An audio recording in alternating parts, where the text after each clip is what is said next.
Salut à tous, salut mes licornes cosmiques. J'ai décidé de vous raconter, parce que certains m'ont demandé, comment ça s'était passé cette journée et je me suis dit que le meilleur moyen de répondre à tout le monde en même temps, c'était de vous raconter, comment s'était passée, cette journée, du spectacle, à nu, Sacré Foutoir que j'ai joué à Paris. Et c'est vrai qu'à Paris, il avait une saveur particulière parce que j'ai joué devant, toute ma famille, mes potes, depuis, je sais pas moi, le CP jusqu'à mes potes de maintenant. Devant des inconnus aussi, Toto, qui me connaissait ni d'Eve ni d'Adam, ce qui est cool parce que du coup ça m'a donné des retours très différents et très intéressants. Voilà, et surtout parce que c'était une date qui était symbolique et où j'ai vraiment traversé un truc fort et un process fort pour moi. Et comme moi je vous accompagne à traverser vos process forts à vous, bah, des fois je vous raconte un peu quand même quels sont mes process forts à moi. Je me dis que ça peut vous intéresser aussi d'avoir des points de vue différents et puis d'avoir le mien et puis de savoir que bah, moi aussi je traverse sans cesse mes propres, mes propres transformations, alchimisation, intériorisation, etc. J'ai un chewing-gum. Ça va faire chier certains d'entre vous. C'est possible. Essayez de faire abstraction. J'ai essayé de le mettre. Oui, j'avais envie. Voilà.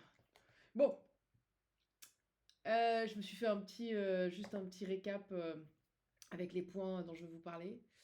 Euh, Alors ouais, grosso modo, ce spectacle, je l'ai écrit assez vite. En fait, quand on remet ça dans le contexte, j'ai mis genre... quand je l'ai joué d'abord en juillet, je m'étais donné un mois pour l'écrire. Et en fait, les deux premières versions que j'avais écrites, ça allait pas. Et donc, c'est la troisième version qui était la bonne. Et celle-là, j'ai mis environ 6 jours à l'écrire. Et puis après, quelques jours à la peaufiner. Il fallait que je me grouille parce que de toute façon, il fallait que je la joue genre 4 jours après avoir fini d'écrire. Donc voilà. Sachant que la version que j'ai jouée à Paris, c'était encore une version que j'ai upgradée et que j'ai peaufinée parce qu'entre le moment où je l'ai joué en juillet et le moment où je l'ai joué déjà à Toulouse, il y avait une différence. Et du coup, il y en avait une encore plus nette pour Paris, hein. Euh, non, mais c'est un truc de fou cette journée parce que moi, je l'ai vraiment vécu comme une renaissance, tu vois. Parce que personnellement, ça fait 25 ans que je passe mon temps à mettre de la lumière sur tout ce qui se passe au niveau inconscient en moi, au niveau viscéral, au niveau émotionnel. Euh, et donc, je savais qu'en écrivant ce show, j'écrivais pas pour être drôle, j'écrivais pour transmettre quelque chose, partager quelque chose qui est de l'ordre du vécu pour moi. Et que si c'était drôle, c'était une conséquence, mais c'était pas le but. Et donc je savais que mon show, enfin je sais que mon show, il est plus impactant émotionnellement pour ce qui contient de profondeur et de message et de ce que je transmets que parce que c'est drôle, typiquement. Sauf que, comme je fais beaucoup le pitre d'une façon générale sur les réseaux, dans ma vie avec les potes, etc., euh, je pense que beaucoup se sont dit, c'est trop bien, on va aller voir Diane Le Pitre, quoi, tu vois. Et moi, j'avais conscience que peut-être pas, peut-être pas, peut-être pas, vous êtes peut-être pas allé voir le pitre sur ce coup-là. Euh, Et donc, comme j'ai montré que ma version du pitre jusqu'à maintenant, sans en révéler la véritable profondeur, je savais que là, j'allais vraiment le montrer, quoi. Et que j'allais le montrer à des gens qui me connaissent depuis longtemps et qui savent, certes, que je suis un clown, que je fais rire, que mais qui savaient peut-être pas euh, tout ce qui se trame en mon fort intérieur et toute la profondeur de mon regard sur moi et sur les autres, évidemment, mais c'est pas un truc que je raconte toutes les 30 secondes, quoi. Donc, ce qu'il faut savoir de moi, c'est que j'ai beaucoup travaillé et clarifié et libéré, euh, notamment, j'ai libéré beaucoup d'aspects de ma naissance physique, de ma naissance sur cette terre. Et donc, je sais reconnaître les stigmates d'une naissance ou d'une renaissance. Et c'est un peu comme une mère qui accouche de son troisième enfant. Sur ce coup-là, pour le spectacle de Paris, j'avais l'impression d'être rodée, entre guillemets, ce qui est improbable, parce que c'était que la troisième fois que je montais sur scène et que je portais un seul en scène. Enfin voilà, je suis montée sur scène vite fait il y a une vingtaine d'années au cours Florent pour présenter des mini-scénettes avec des potes de théâtre. Je veux dire, j'ai fait un espèce de grand écart. Donc voilà. Et pour autant, j'étais détendue. Ce jour-là, j'étais concentrée sur l'objectif. J'avais le feu au bide, hein, parce que c'est moi. J'avais le feu au bide, mais j'étais calme, tendue vers mon objectif. Je savais où j'allais, quoi. C'est comme une mère qui accouche de son troisième enfant, naturellement, sans péridurale, et qui sait que ça va bien se passer, qu'elle va gérer. Et donc, du coup, je voyais vraiment cette journée comme une renaissance, comme un moment où j'allais me révéler au monde, et notamment à ceux qui me connaissent le soir même. Mais je ne savais pas à quel point ça l'était, et à quel point tous les événements de la journée m'ont prouvé que ça l'était. Après, évidemment, c'est biais cognitif, quoi. Plus je reconnais quelque chose et plus je me dis que c'est quelque chose, plus je vais faire en sorte que tous les événements de cette journée soient en lien avec ce quelque chose. N'empêche que j'ai attendu le plus longtemps possible avant de prendre ma douche. Hein, faites toujours le parallèle avec la femme enceinte, hein, vous allez voir, on y est. Hein. J'ai attendu le plus longtemps possible pour être le plus propre possible, le plus tard possible, quoi. Et donc j'ai pris ma douche vers 13h, sachant que je vais partir vers 14h, 14h15 grand max pour être au théâtre à 15h. Et je la prends bien chaude, bien délassante, tu vois, le truc où vraiment, tu vois, tu te déposes, tu te reposes. Voilà. Je sors de la douche, serviette autour de moi. J'avais mis aussi une serviette sur mes cheveux pour pas prendre trop d'humidité vu que je les avais lavés la veille. Et ça fait genre 3-4 minutes, peut-être même 5, pour suivre l'appel. Peut-être même 5 que j'étais voilà, sortie de la douche. Et là, j'entends un énorme ploc. Et je me dis, merde, j'ai mal fermé la douche, qu'est-ce qui se passe? Et en fait, devant moi, j'ai le lavabo. Et sous le lavabo, il y a des tiroirs. Il y a un meuble qui est encastré sous le lavabo.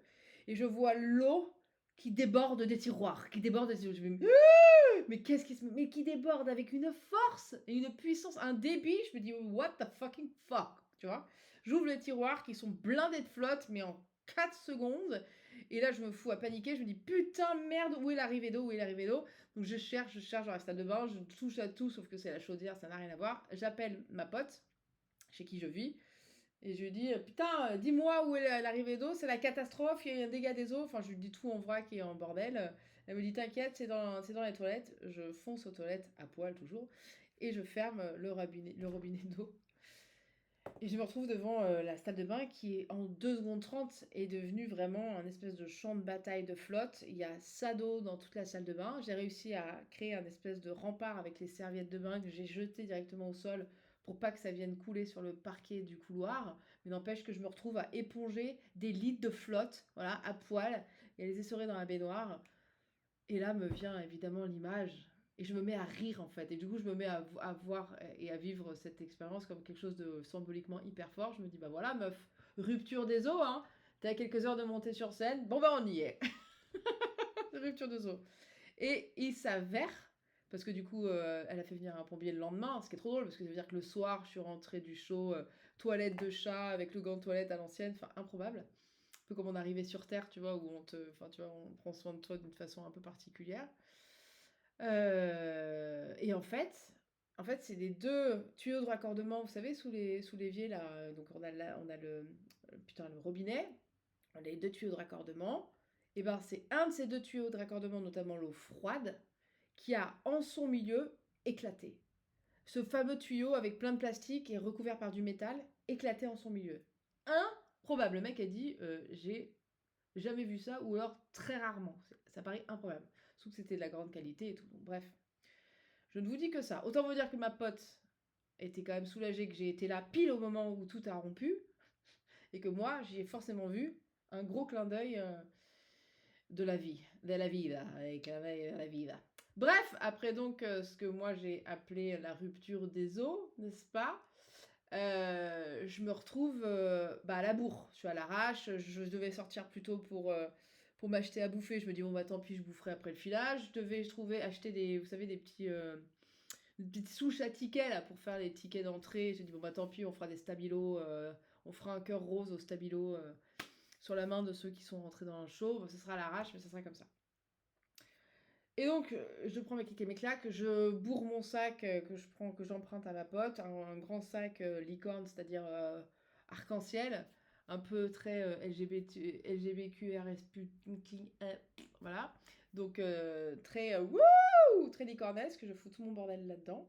Et je pars avec mon petit sac pour aller rejoindre le théâtre. J'arrive au théâtre et je découvre en fait, parce que la salle, je l'avais pas vue, j'avais vu en visio, c'était ma mère qui était allée visiter le théâtre pour moi. Au départ, j'étais partie sur une salle et finalement j'ai pris une autre salle. Et donc j'arrive dans ce théâtre et je vois la salle et je me dis, ok, super, c'est vraiment exactement ce qu'il me faut. La scène est toute petite, elle fait langue. Et, euh, et puis vraiment, il y a la cuisine, enfin le bar cuisine qui est attenant à la salle, donc ce qui crée un espèce d'endroit hyper chaleureux, hyper familial, enfin tout ce que j'aime quoi. Tout ce que j'aime parce que ce qu'il faut savoir, c'est que le déclic qui m'a fait écrire ce seul en scène, c'est suite à la réflexion d'une pote de ma pote Baya, dont j'ai fait la maîtresse de cérémonie de son spectacle de fin d'année de danse orientale, donc j'avais entre guillemets, écrit l'articulation entre les tableaux dansés. Et une de ses potes, le lendemain, me dit ah, mais tu devrais écrire et faire un one-man show, blabla, etc. Je lui dis oui, mais non, mais tu comprends, là, là. Et elle m'a dit ah, mais tu sais que tu pourrais bien le jouer dans nos salons. Et je sais pas pourquoi, ça m'avait fait un déclic. Je m'étais dit ah oui, dans un cadre hyper intimiste et tout, ça me plairait bien. Et c'est suite à ça que j'avais écrit mon One Woman Show. Bon, petite parenthèse mise aside, mais du coup, tout ça pour dire que du coup, cette salle de spectacle qui ressemble à un très grand salon, vraiment bien foutu et quand même vachement bien fait pour, avec ce bar cuisine derrière, je trouvais que c'était trop cool.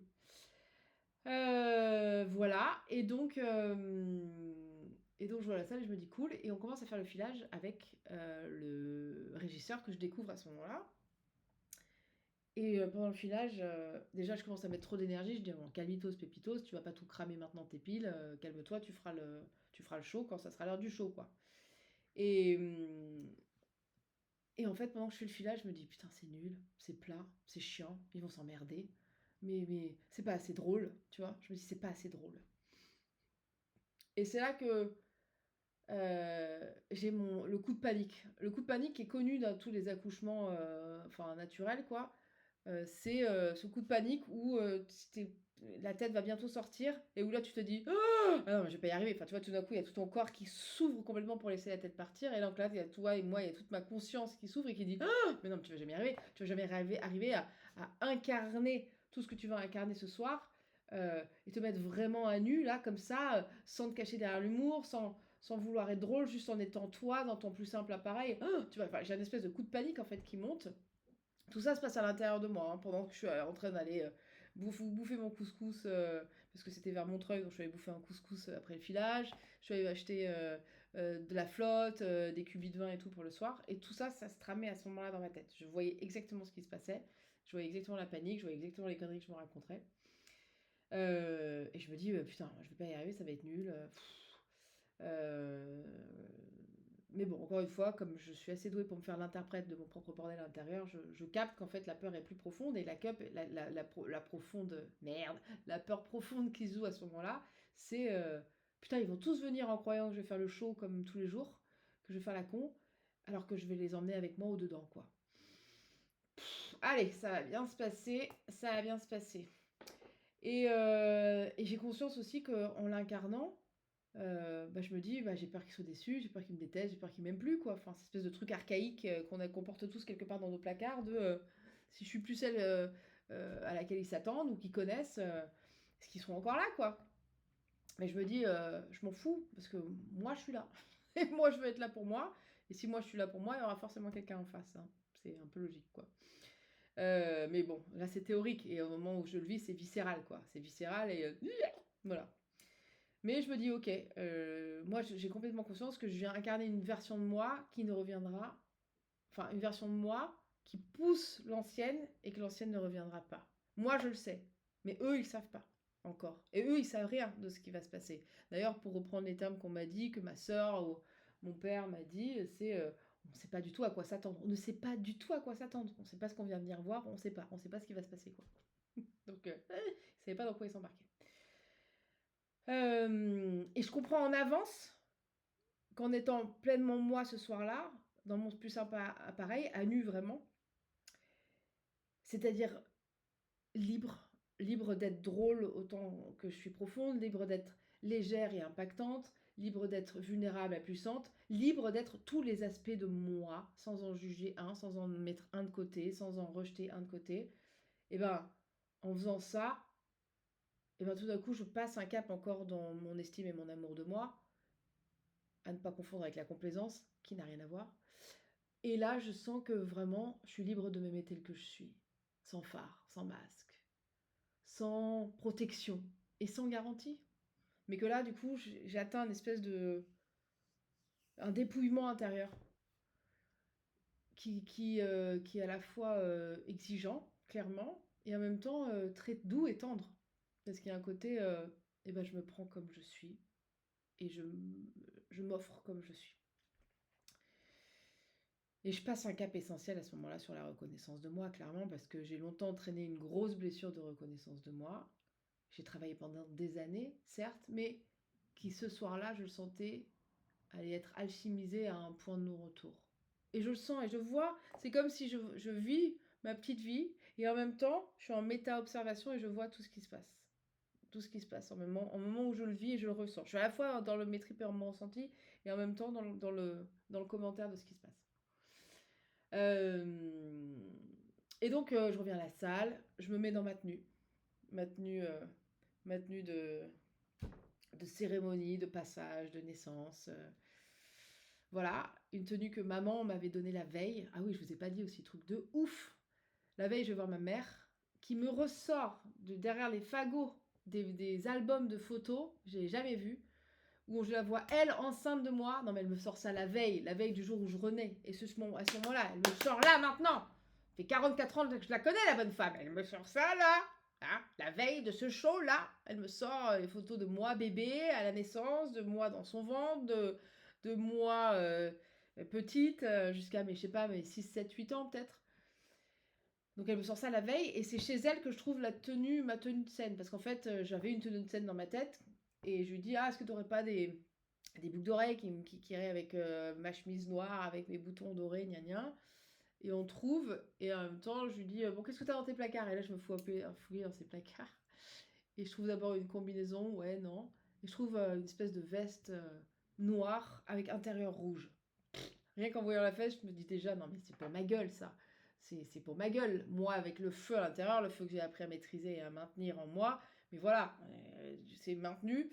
Et on devine le rouge qui déborde. Ah, mais putain, mais oui, quoi. Et donc je l'essaye et genre l'évidence, je dis, maman, maman. J'ai pas eu besoin de pleurer beaucoup. Elle m'a dit, tu l'avais? Oui, s'il te plaît, maman. Et donc elle m'a filé sa veste. Très asiatique d'ailleurs, j'adore. Bref. Ça c'était pour la parenthèse, du coup j'arrive, je reviens de mes courses, de manger mon couscous et tout. Le mec adorable d'ailleurs, celui qui me fait un super méga couscous, on s'en tape, ça n'a rien à voir. Mais j'ai bien mangé, genre à 17h30, 3 heures avant l'heure du show. Donc je rentre, je fais 2-3 derniers trucs et je me mets en tenue. Je savais que ma potine d'amour d'enfance depuis la sixième serait là pour m'aider, Olga, je vais la nommer. Elle était là pour m'aider à faire à l'accueil et tout des gens. Et je savais qu'elle arrivait tôt, quoi, genre vers 19h. Et elle arrive, tout est prêt. Moi, j'ai mis les chaises une par une parce que dans la salle en question, il n'y avait pas de chaises en fait. Enfin, les chaises étaient à côté et c'est toi qui dois installer ta salle. Ce qui est cool, j'ai adoré installer chacune des chaises en me disant, tu vois, comme si je bénissais chacune des personnes qui allaient être là pour regarder ce show et pour m'accompagner, entre guillemets, à vivre ce show. Et donc, quand elle est arrivée, tout était prêt. Elle avait la liste des invités qu'elle avait imprimée en amont et tout. Et j'ai eu la chance, enfin le plaisir, et c'était volontaire de ma part, de recevoir tout le monde. J'avais envie d'être là pour recevoir chacun.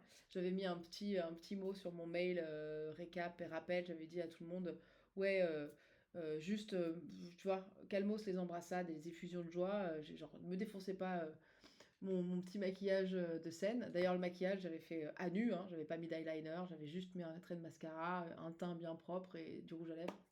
Basta cosy, je voulais être vraiment dans mon plus sympa pareil. Et donc, j'avais dit à tout le monde, voilà, éviter de me tomber dessus et de me déboîter une cervicale, à me faire ah, mouah, mouah, tu vois, le truc où t'es là, putain, oui, merci Michel, oui, je monte sur scène dans 3 minutes, je vais d'abord aller voir un ostéo et j'arrive.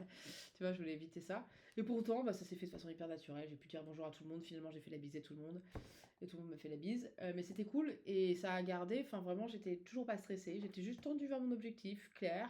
Et du coup, tout le monde s'est installé. Et quand on a pu vérifier sur la liste, bah, tout le monde est là. Et bah, très bien, on peut lancer le show. Évidemment, il y avait une personne sur la liste dont on n'était pas sûr qu'elle viendrait. Elle est venue en retard. Ce qui fait qu'elle a frappé à la porte comme une malade et que c'est une autre de mes amies qui est allée l'ouvrir pendant le show. Mais bon, ça, c'est un détail. Et donc le show, eh ben, J'ai commencé tranquille d'abord en leur disant, bon voilà, vous pouvez filmer, vous pouvez prendre des photos tant que vous filmez pas en entier le spectacle, etc. Ça me fera des capsules, ça me fera des souvenirs, et puis voilà quoi. Et puis vous êtes libre de le faire ou de pas le faire. Et donc j'ai pu vraiment mettre en place ma salle, mettez-vous en silencieux, gna gna. Bon allez, le show c'est dans 3 minutes, je reviens. Et donc j'ai fait mon aller-retour et je suis revenue. Et, euh, et pendant le show, j'ai trouvé ça fou en fait et formidablement. Enfin, je trouvais que c'était un cadeau de voir dans, dans- dans le public des visages connus, de gens que j'aime. Euh, et il y avait toutes sortes d'expressions, quoi. Il y avait des sourires bienveillants, il y avait des yeux pleins d'amour, il y avait des visages concentrés, il y avait d'autres qui j'attends de voir la suite. Donc c'était très drôle de voir tous ces visages-là. C'était très soutenant, c'était très doux aussi. Et puis, et moi j'ai traversé vraiment, voilà, chaque scène, chaque chose avec, je sais pas, beaucoup de plaisir. J'ai l'impression de prendre mon temps, de vraiment de... J'avais conscience de ce que je posais là. Et j'avais conscience de l'endroit duquel je le posais. Et pour autant, voilà, évidemment, ça a été... bon bref, je vous raconterai après. Et à la sortie de la scène, bah, ça a été un honneur parce que vraiment chacun est venu me faire un petit mot. J'ai pu vraiment parler à peu près avec tout le monde. Et inconnu comme connu, enfin, j'ai vraiment pu vraiment avoir un échange avec chacun.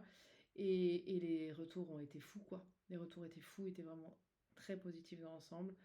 Tout le monde a été plus ou moins touché. Tout le monde a trouvé que c'était bien écrit. Tout le monde s'y retrouvait. En fait, beaucoup m'ont dit c'est extrêmement personnel et c'est complètement universel. Et c'est complètement le but de ce que j'écris, c'est que je parle de ce que se trame en moi, à l'intérieur de moi, mais parce que je sais très bien que c'est ce qui se trame en chacun de nous, avec des variations différentes et dans des peut-être des formes différentes, avec des sujets différents, mais c'est la même chose qui se trame en chacun de nous. Et donc voilà. Et ce qui est très drôle, c'est qu'en fait, ben, j'ai des personnes proches de moi, très proches, qui notamment ma mère qui a eu ses viscères qui lui ont fait mal pendant genre 3 4 heures après le show. Elle a eu mal aux tripes, ce qui m'étonne pas parce que moi mon côté viscéral ça vient d'elle. Hein. Et donc elle processe pas avec la tête, elle processe avec ses tripes. Mais elle a processé le show avec ses tripes. Elle m'a dit ça fait des années que j'avais pas eu mal au ventre comme ça, pauvre petite mamounette. et, euh, et mon père aussi qui était probablement qui s'attendait à rien non plus je pense et qui a eu l'air très content. Mon parrain qui est venu, que j'avais pas vu depuis 15 ans, qui était là, qui m'a ramené un magnum de champagne. Incroyable, c'était fantastique de le voir là. Bref, c'était hyper chaleureux, c'était hyper familial, parce que du coup, on a craqué les bouteilles que les uns et les autres avaient ramenées. Pas mal de gens avaient ramené une bouteille pour fêter ça. Et du coup, eh ben, on était encore dans le théâtre, mais on était le côté bar, cuisine, et ça trinquait, et on refaisait le monde. Et puis j'ai pu distribuer les petits goodies, parce que je vais préparer des petits magnets, des petits goodies grâce à une de mes super voisines qui a toujours une créativité folle. Et donc j'avais des petits goodies pour représenter les personnages que je joue dans mon spectacle, entre autres.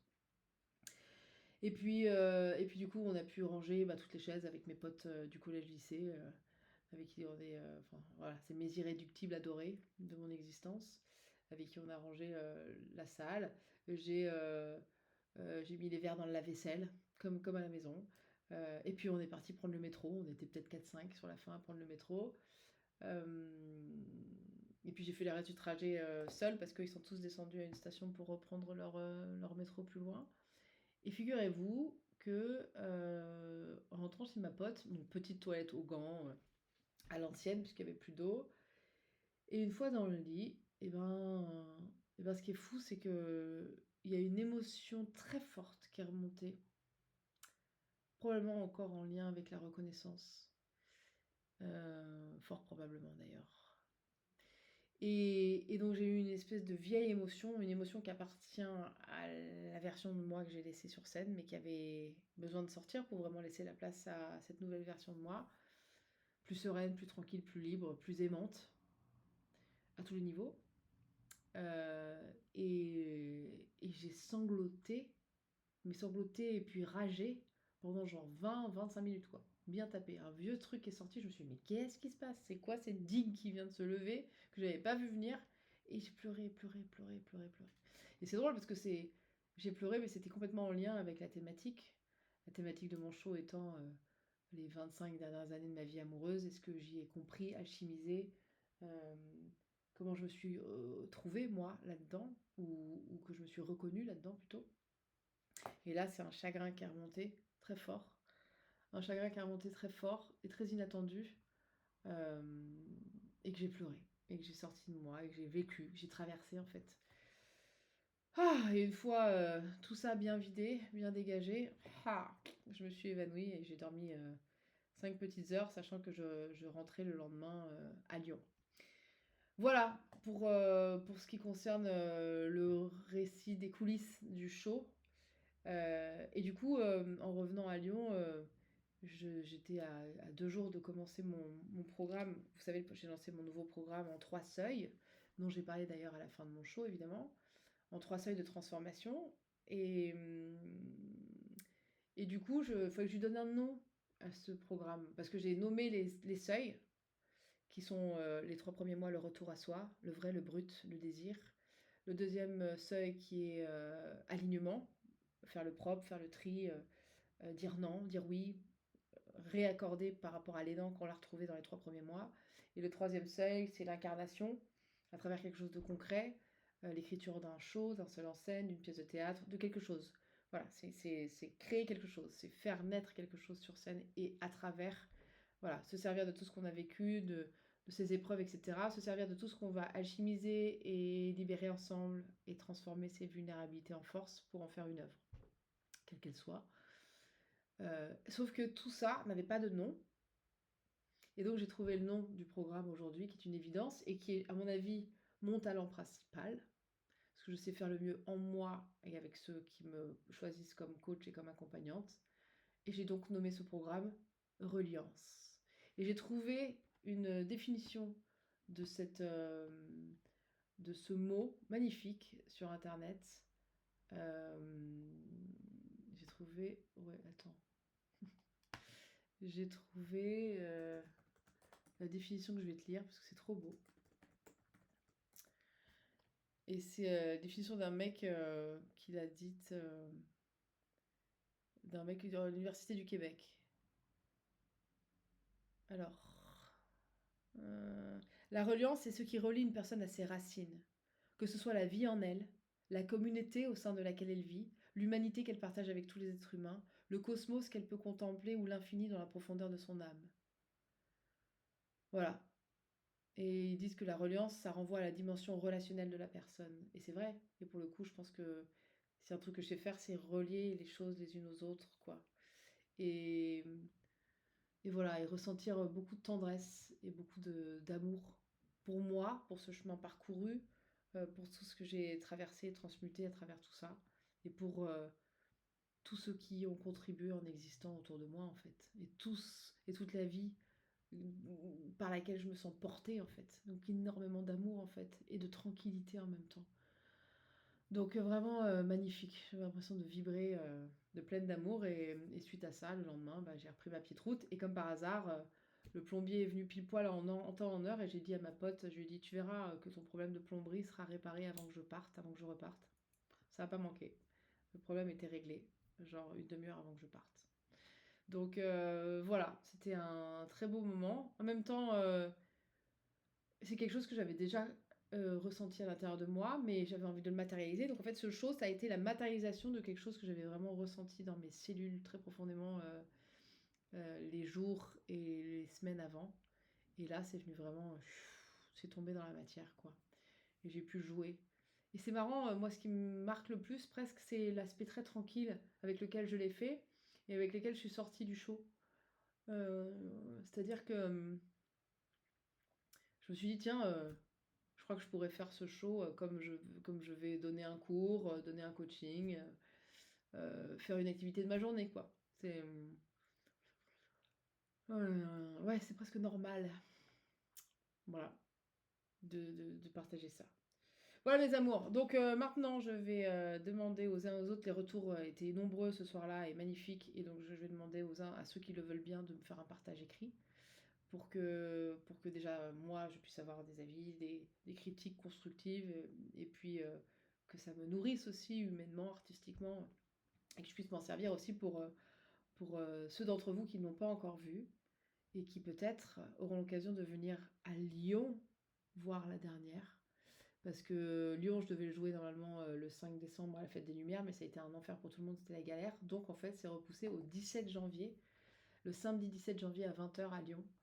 Et c'est vraiment une expérience à venir vivre. Parce que, comme le diraient certaines personnes, certains l'appellent le coaching express, d'autres que c'est une psychothérapie concentrée, d'autres me disent que c'est une pré-catharsis et qu'après, ben voilà, pour ceux qui veulent aller plus loin, il faut rentrer dans le programme avec moi. Mais en tout cas, c'est vraiment un show qui rouvre une porte en soi, indéniablement. Et je l'ai un peu construit comme tel. Voilà. Donc, si tu as l'occasion de venir à Lyon le samedi 17 janvier à 20h, vraiment, je t'y encourage. Je serais tellement heureuse que tu viennes. Euh, et tu verras que tu seras peut-être étonné. Et que c'est étonnant parce que chacun, en fait, réagit très différemment. Il y a des larmes, il y a des rires, il y a des cœurs qui s'ouvrent, il y a des réflexions qui se mettent en branle, il y a des bugs, il y a plein de choses qui se passent quoi, pendant ce show. Voilà mes amours. Plein de gros bisous. Et merci encore à ceux qui étaient là. Et merci à ceux qui étaient là à Paris, à Toulouse, à Lyon la première fois, à ceux qui seront là à Lyon, et à chacun d'entre vous qui a pris le temps de regarder cette vidéo. Je vous embrasse et je vous aime.